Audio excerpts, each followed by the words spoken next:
Is Nigel Farage's Reform UK on the verge of a full-blown crisis, or at the very least, a civil war? Following an interview I conducted with a Reform MP called Rupert Lowe, in which he raised questions about Farage's ability to be our Prime Minister.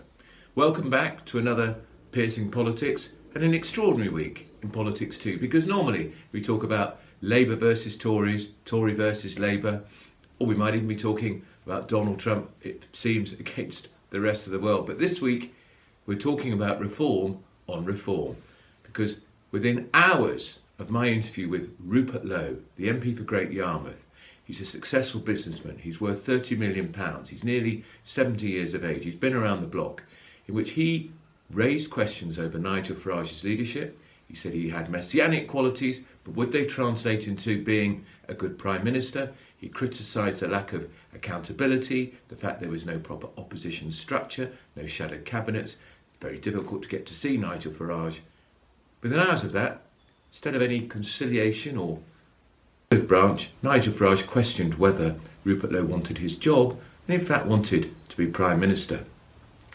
24 hours later, and then the balloon really went up when Reform UK's chairman, Zia Youssef, put out their most extraordinary statement in which he said that Lowe was under investigation by the parliamentary authorities over two allegations of bullying of female members of staff.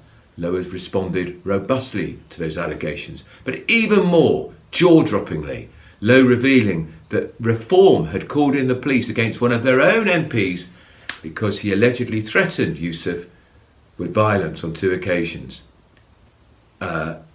Politics is a rough old business. My advice to politicians is, when you've got a dispute, air it in private, not in public. It did for the Conservatives. People were sick to death of 14 years of Tory rule and Tory MPs slagging each other in public, slagging off Prime Ministers in public. And here we have now Reform UK with just 5 MPs. In fact, they're now 4, because Rupert Lowe has been suspended from the party, at each other's throats. Who's the loser here?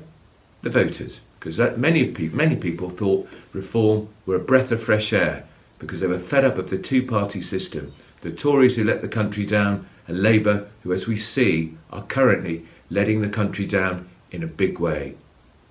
It's not too late for Reform to sort it out, but they really do have to talk to each other.